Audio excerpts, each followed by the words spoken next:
Hey friends, Jill here. Welcome back to Whispering Willow Farm. A familiar face, my sister-in-law Ashley. Her and her family are in town this weekend. Yes, so excited to be here. Yeah, I feel like, is it weird too, like you coming here knowing that this isn't going to be our space?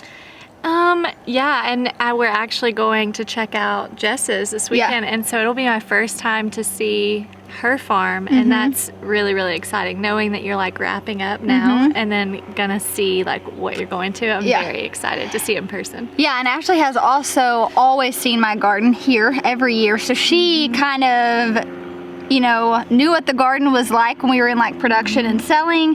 So it'll be fun to take her around, do a garden tour with me this week and kind of see just how different the garden is. And to like think about your first garden. Oh my gosh. Like it's crazy. Just even like coming here, I mean, this is wild. Yeah. And then knowing that you're about to step from the garden that I first saw you plant. Like I remember going out and being like, it was beautiful. Like you had created such a sweet space from before, but then like now it's this, and then knowing that it's gonna be this, it's like, wow. Yeah, so kind of funny, and I don't think I've ever mentioned this before, but Ashley and I were friends before, so she is married to Nathan's brother. We were friends before I ever even met Nathan. Like she introduced me to Nathan. Yeah. And so this has been a friendship for golly. Like 10 years. Almost 10 years. Isn't that crazy? We were so young. Also, it is like 100% humidity. Yeah, oh my gosh, the difference between Springfield, Missouri and here, like I think on that you look and the Weather Channel and the temperatures are about the same. There is no, you can't gauge the wet humidity that you feel here versus there. And it's just a 3-hour difference, but holy cow. Yeah, so I spent a lot of time out in the garden today getting work done. I did reapply sunscreen. However, I still got a little red. So when you see the sweat just pouring, because that's exactly what's happening, just overlook it. Yeah. But yes, I am excited to show you the garden. I also, it's beautiful. Thank you. The flowers. The flowers, I know, that'll be the first thing. I also took to Instagram today though and asked, what were some things people wanted to see in the garden? Like the garden tours, you guys, I'm showing you the same thing every week. And although it is my joy to show you these things, I want to know what you want to see. Like, you know what I mean? So it's not like every week you come into the garden and it's like this dramatic difference, right? Like there's a little bit of growth, but it's not like, oh my gosh, that grew that much in like the 5 to 7 days between me filming them. So it was really cool to get their perspective, what they wanted to see. So we'll kind of touch on that as we go throughout the garden as well. Okay, so what's the first thing you want to see? Well, the flowers I am partial to. I also love the trellis with the orange, the runner beans. The scarlet runner beans. Charlie calls those the orange beans. Yes, they're gorgeous. I was like, do you know what these are? So one thing people have been asking of, total error on my part, they want to know the varieties. I am really bad at like walking through the garden and be like, oh, isn't this so pretty? And not really taking into account that some of you probably would want to grow these varieties in your garden. So this garden tour, I am going to tell you detailed all the varieties that I can remember off the top of my head. I'm sure there's some that I'm going to miss. But yeah, this space is really pretty. Thanks. All right, but I wanted to talk to you. You have zinnias growing in your Greenstalk, right? Yes, I have 2 on just like in a small container, but then for the most part, I have them coming up all in my Greenstalk. And they're doing really good? Yeah, they are beautiful. Yeah, that's awesome. All right, check it out, guys. So these are the giant purple. Look at those. There is a lot of different shading of purple too that I've noticed, which is really cool because I wasn't expecting that. Yeah, like the lighter one, and then I'm loving the different textures, like the wider leaves, and then so oh, look at that little, what was that? Like, and how just the different texture and the 2 of those are so different. Yeah, so these are the giant purple. There are lots of different I mean, look at this one. Just lots of different, like Ashley said, colors and textures, which I find really, really pretty. These are all doing amazing. I mean, look at them all just coming up. When I walk through here in the morning, it just fills me up. Is this browning and like spotting on the leaves? I've noticed that mine on like in my containers are doing the same things, and I've wanted to peel them off, but I'm not quite sure, like, is this normal? What causes this? Yeah, so that is a really good question. Do you see all the sweat? If you guys ever questioned if I worked, let this be like the validation that that girl works. So someone else asked me, I kind of got caught up on my Instagram messages today, you guys, and I was able to go through and answer a lot of questions. That's when I kind of reached out on, hey, what do you guys want to see in the garden tour? And I actually got this question that Ashley just asked a lot.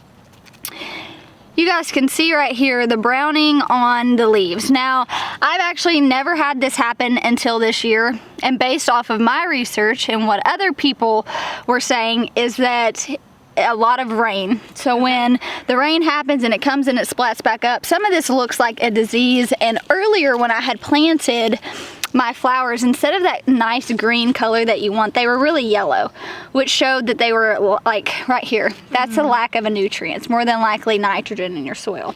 When I had put all the compost on here, I thought I got this great compost, and I actually surprisingly didn't.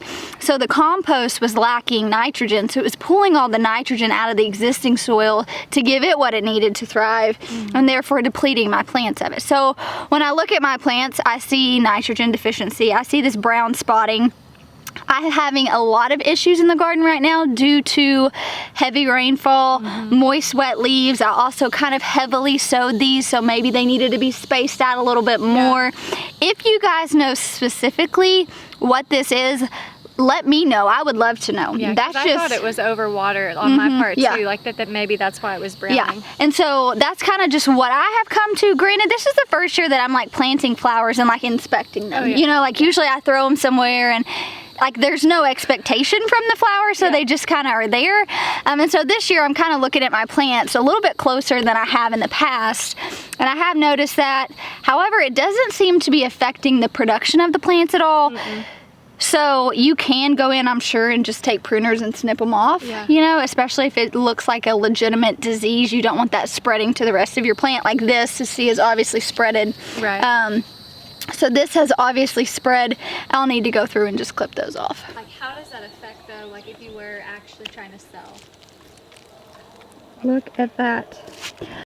This one's growing like up. I know, these are all beautiful. So majority of this row all the way down, these are just the giant purples.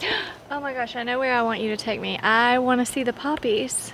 Oh, they already bloomed. Poppies. Oh, I just cut them. Yeah, they bloomed, and when they turn into that ball, that's after the flower has flowered, and that's how it stores its seeds. Okay. So I just cut those yesterday to save the seeds from. Yeah. Yeah. I wish I had them to show you. No, when I saw that you had some come up, I was like, oh, I need to see this. Look, this was a kid. I let the kids help me plant these, and like there's a giant purple over there.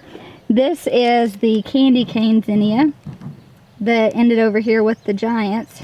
So these are beautiful, lots of different colors. These are the Benaries. So we've got pinks, we've got that beautiful red over there, different, look at this, like almost ombre. The orange is stunning. I know, the orange I think is my favorite. So that's what these are. They've done really, really well. Look at that, that's just a whole bunch of flowers. So my other varieties of zinnias are taking a bit longer. We do have the giant purple in here that I said the kids kind of sowed. But the other ones, I've got 2 cactus zinnias popping up that I did want to show you guys because I think this cactus zinnia has become my new favorite zinnia. I will grow this every year. The textures on it remind me kind of like those dahlia textures, which I'm really just... Is that what this is? Yes, aren't they so pretty? It looks just like it would be a dahlia, that one. So this one just popped up. It's this beautiful peach color. This one's a lighter pink. It's been up for a few days. Look how pretty that is though.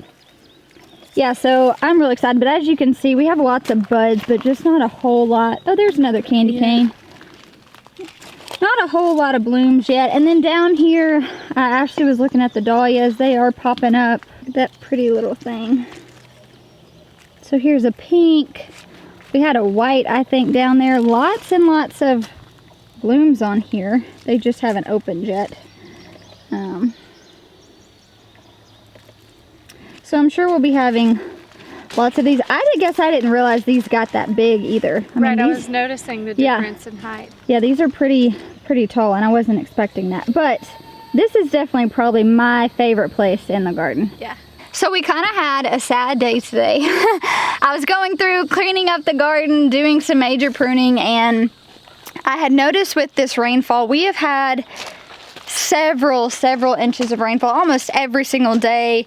You know, I was having a lot of pest issues, not really wanting to treat them because I knew the rain was going to happen. Right. But my determinate tomatoes, I was noticing a lot of disease, and that's because you don't prune determinate tomatoes. And so by not pruning them, they're bushy, they're getting no airflow, and they're staying saturated. Blight set in, and blight takes over really quickly. I actually saved some of the leaves to show you guys because, you know, there is such thing as like an early blight, which if you catch it early enough, you can get it. Sometimes you just have to completely rip up your plant, which I end up having to do. I had to rip up 2 of my plants. If you notice blight in your garden, immediately trim off the leaves. You know, if the entire plant is covered in it, rip that plant up. Do not put it in your compost. You're going to want to immediately burn that because it will just leach into your soil, and that's obviously not good. The blight actually moved from my tomatoes onto my Chinese noodle beans. Like it does, and it will transfer from whatever it can get a hold of. So I did have to rip some of those up. But the determinate variety tomatoes, I think, look amazing now with their haircut. I didn't realize how much fruit was in here, and now there's things just loaded. So I can't wait to show you guys.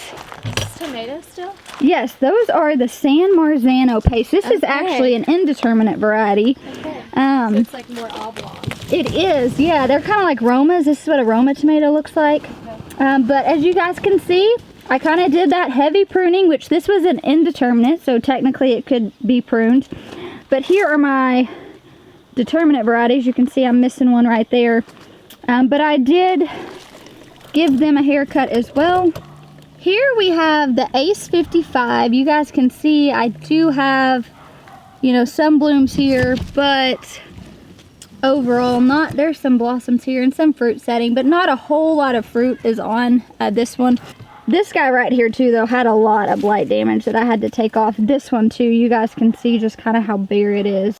We have some more over here. This is the red shapper, I think is how you pronounce it. All my paste tomatoes came from Haas Tools, but this has several things of fruit on it. And lots more blooms, so that's awesome.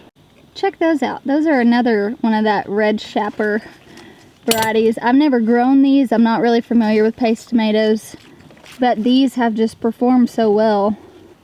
And then here we have some Italian Romas. You can see here, there's still some blight on this leaf. That is what it will look like. You want to immediately get that off. So we kind of have a little bit of a situation. Ashley walked over here and she's like, this is, what's going on over here? So this is the other bed that I have my determinate variety paste tomatoes in. I've got Italian Roma, I have got the red shapper, and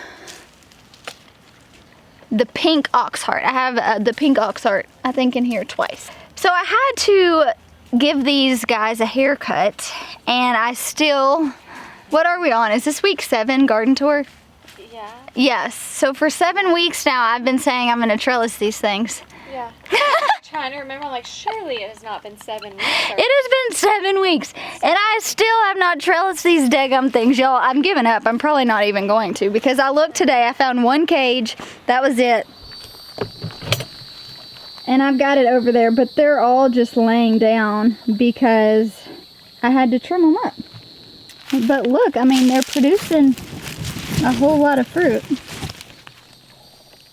Isn't that crazy how they just will perform anyways?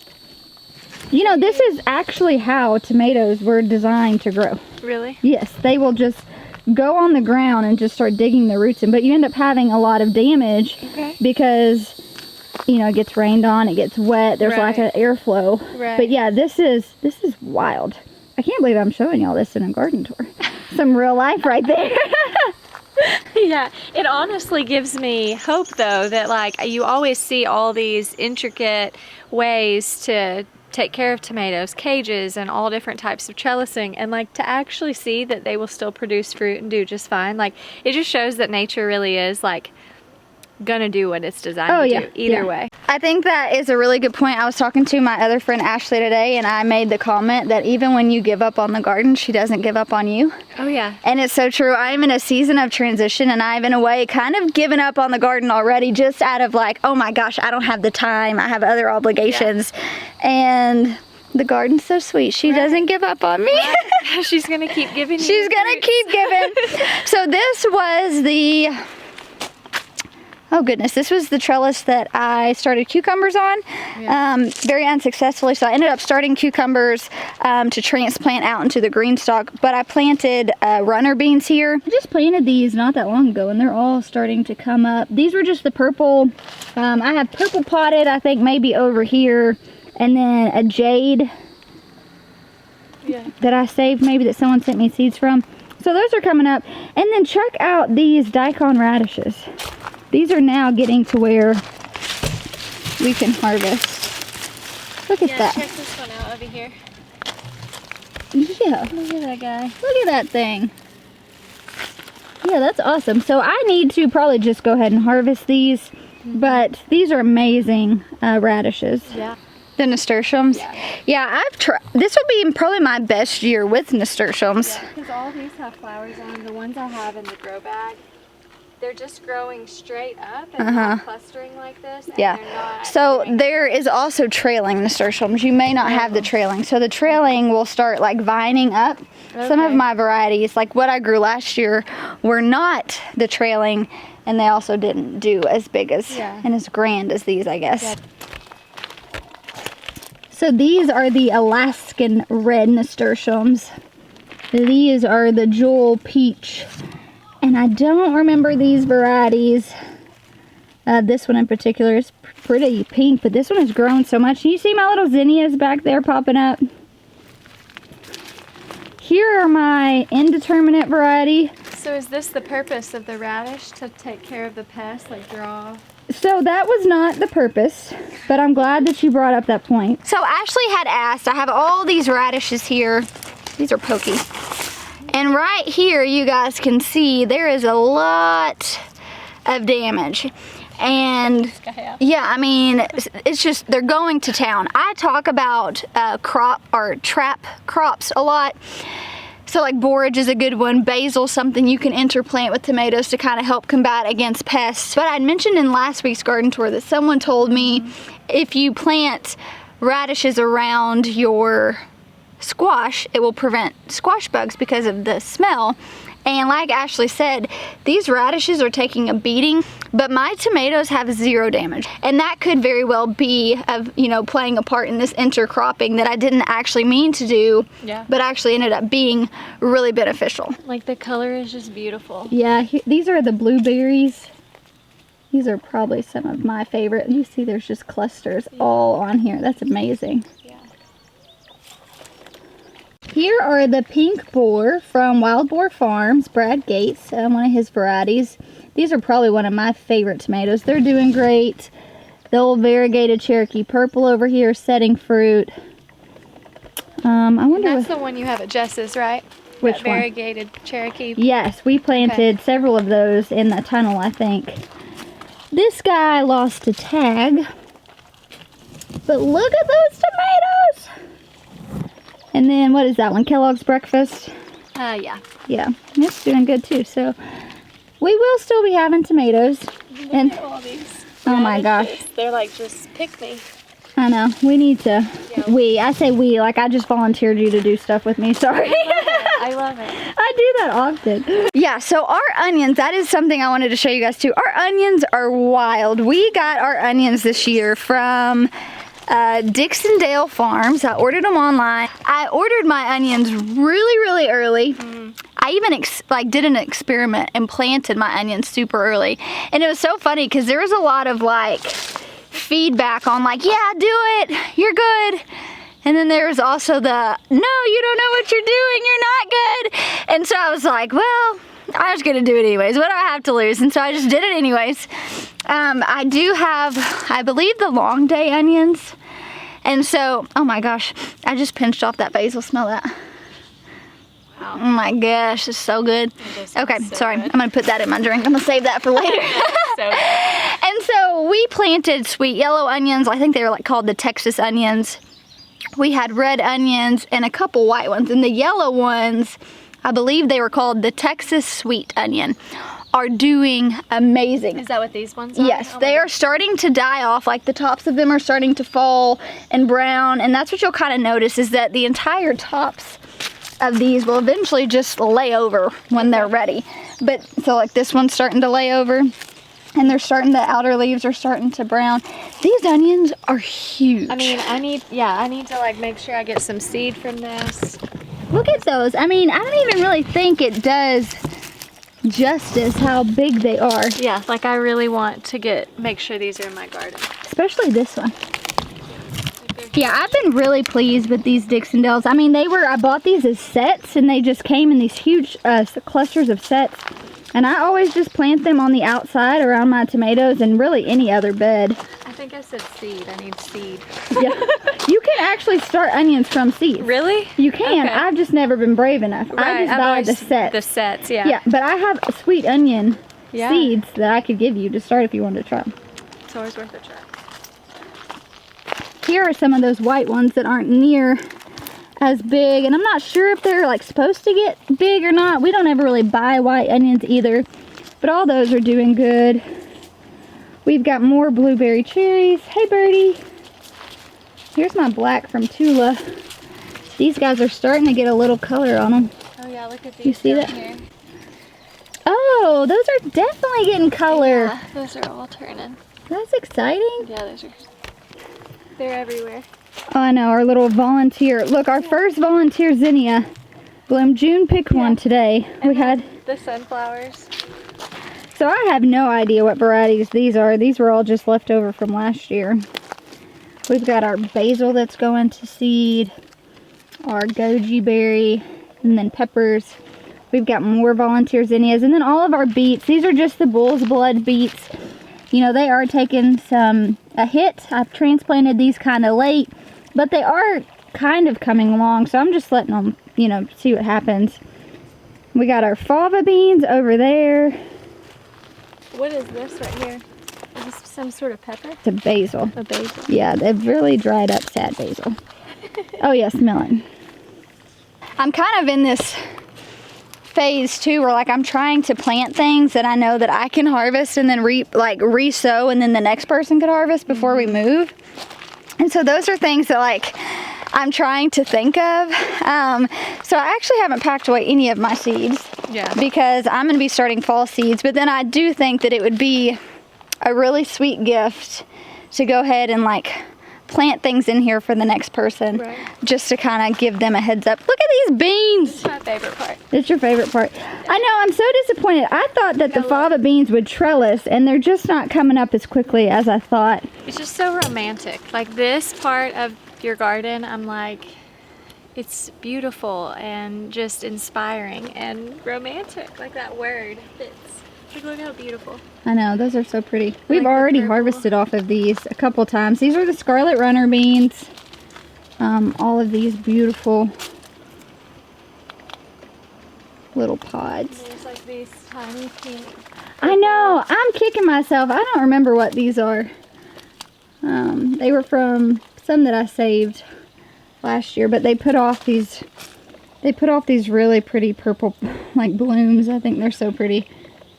Look at that little bitty bean. Do you see that? That's so cool. I actually wanted to show them the tromboncino because I missed that, but I'm actually going to be going and planting tromboncino at Jessica's house just to ensure that I get some tromboncino. This thing's also, though, just vining and trellising so well. Many of you ask, is the spotting on here powdery mildew? It is not. This is just how the variety is. It's done this every year I've grown it. I've researched it. I've reached out to people.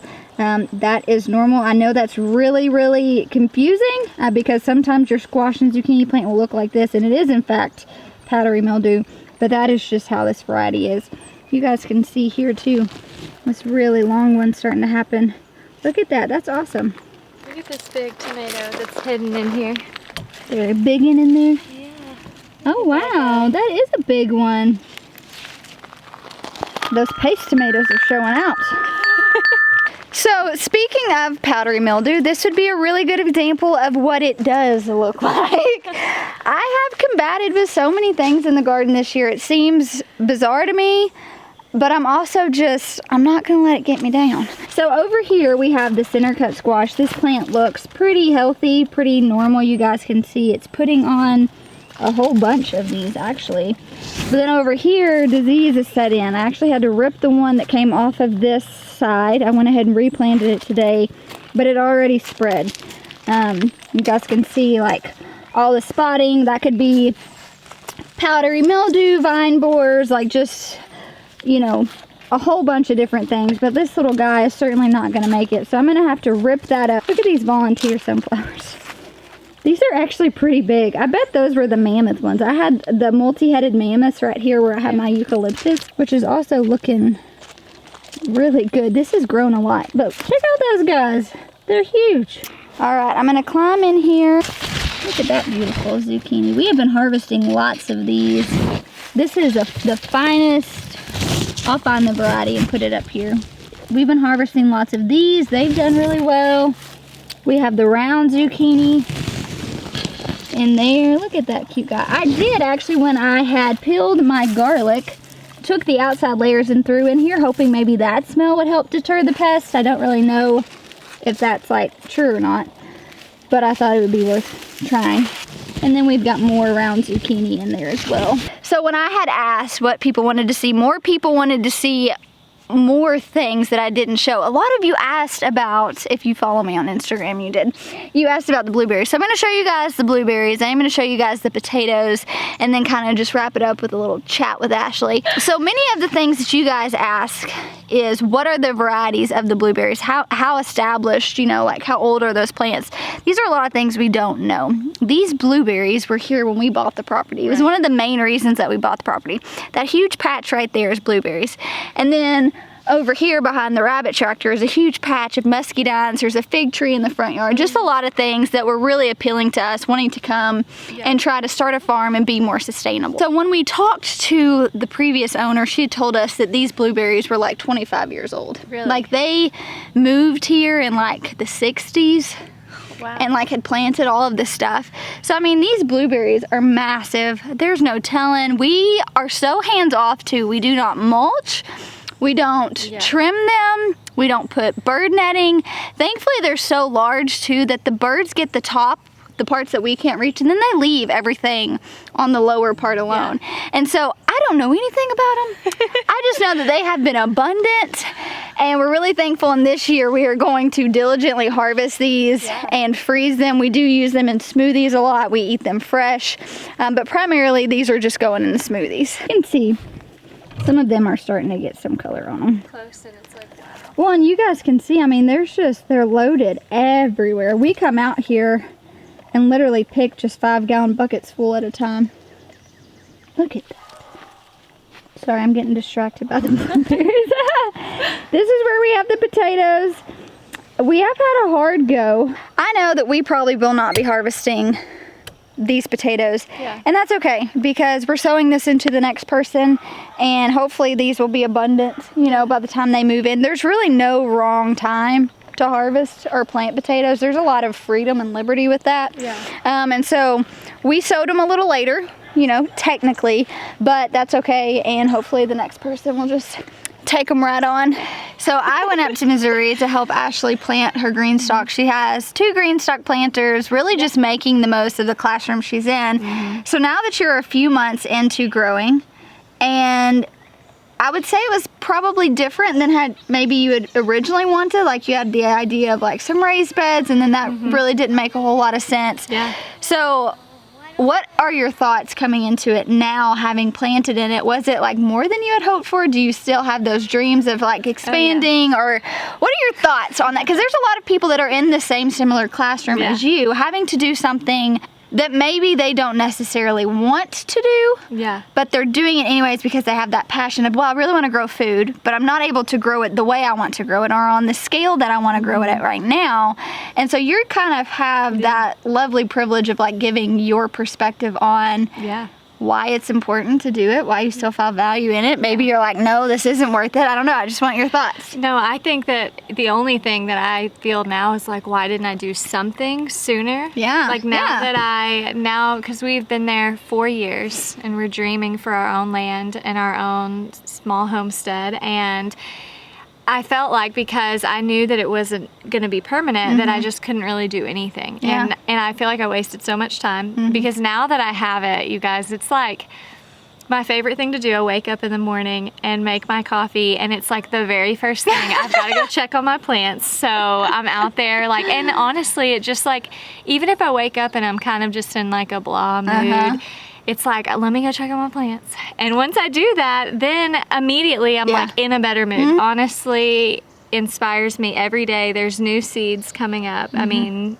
and it's just beautiful. Like it makes me want even more dreaming for the future, but really just kind of sad I didn't start sooner. You know, I think it's really, I've had the privilege of knowing you for 10 years. And when Ashley met me, I was way different than the person I am now. And same with you, you know, and it's so funny that we are sitting here in my garden on my farm talking about you growing food. You know, you're in that dreaming, waiting stage for a farm and a homestead. And so it's so funny to me to like see the growth that's happened. And so I would encourage you, don't limit yourself. If you're not in that season now, like, we have completely changed as people. I also love to like, this is a place, and this is what I think for you, maybe that you've learned throughout this year, is like, you feel seen in the garden. Well, and I feel so much value. Like, it's so different. Like, you talk a lot about being connected to our environment. Once I realized, like, being more connected to where our actual food comes from, it changed, like, even just my own desires of my own heart to put back into the earth and the value that's in it. I think that's been the biggest change for me, is seeing the value in growing your own garden. Yeah, that's really good. It's like you came to a place, which I came to a place, you guys may be watching this and currently coming to this place, or you already have, is you felt the disconnect and you knew you couldn't sit still and no longer do anything. Ashley felt that disconnect. She felt the broken food system. She was not okay with that. But then she was like, I may not be able to do it on the scale I want to. I may not even be able to do it the way I want to, but I'm going to do it because I can't sit back and not do anything. And by stepping out in faith and saying yes, you found so much peace in the garden. You found refuge. You found joy. You found purpose. Like, I can just, she will send me these, you know, videos, and she's just like so filled up with joy. And I get it. Like, I mean, I come into the garden and it's like, I light up, right? Like, this is like my heart in garden form. I was like sending friends pictures of my tiny tomato, my first one this season, and I'm like, do you see that tomato? Like, that is so exciting. Yeah, and it just really does embrace the whole saying that I say, find what sparks joy and grow that in abundance, because it's worth pursuing. And I even loved when we were going through the bean trellis and you were talking about this is so romantic. Like, the garden can be a romantic thing and also a production-filled thing, right? Like, you can grow a lot of food and that can have a lot of purpose, but you can still go outside and just be wooed by the garden and that has purpose. You know, like the curly part of the cucumbers trellising and like those types. Like, just like how nature is so exquisite. Intricate, Like, it. We had really good two different descriptions. That was good. Yes, that's like that family magic right there.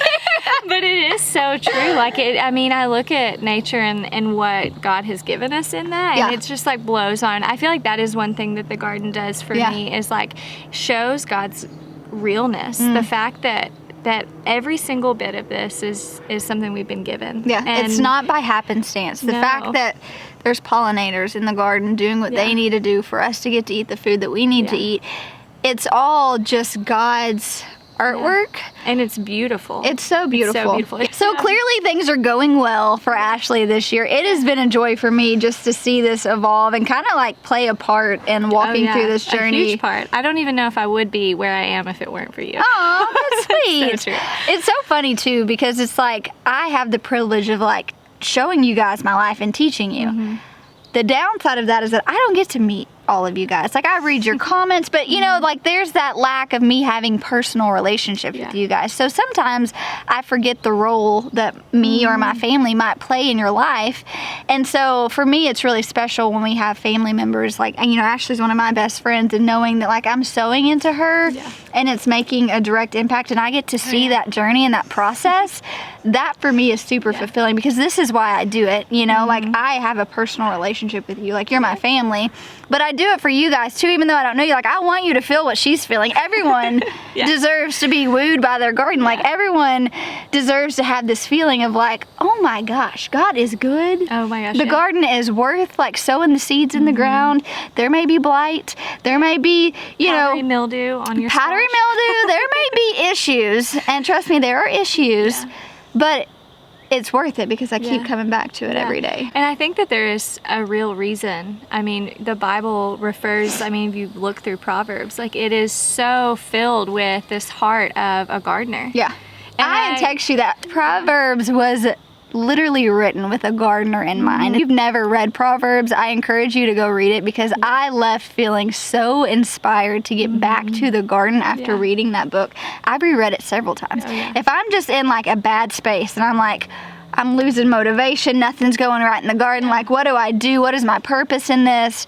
Go read Proverbs. Yeah, because I mean, and that's why I feel like most people, you feel that like natural joy, because it's the way He intended for us to be sowing seeds and harvesting, reaping, and all of that. I mean, I think that that's why those words are so significant, because they're meant to be that way. We are meant to be in tune with what we put in our mouth and how we grow that and where it comes from, because it is given from Him. And the more we stray from that, the more we can tell the effects, our health, and so much more, the damage to the planet. Like there's just so much. And so it's all tied together. I truly believe that it's all interwoven, every single bit of it. One thing affects another thing, whether good or positive, which is why I'm a huge proponent of like your one thing matters, you know, like no matter how big, no matter how small, it matters. Pursue it like it matters, because it does. And I think it's so funny how we just like, we're doing this garden tour and just ended up like, you guys know, I can't do this and not talk about God, because He's such a key role in our family's life, but also like, I know everything I have is strictly just a blessing from Him, and He's given us this platform to teach other people. Honestly, I feel a huge call on my life just to encourage other people, and knowing that that's encouraging you when things aren't going right. That's sitting down with my sister-in-law and letting her pour her heart out about how God is using 2 Greenstalk planters to bless her every single day. I don't know what that is for you, but I really encourage you, listen to what God has to teach you in the garden, because there's always something there. And you're always going to leave better than when you went into it. Thank you guys for hanging out with us today, and we'll talk to you soon. Bye, guys.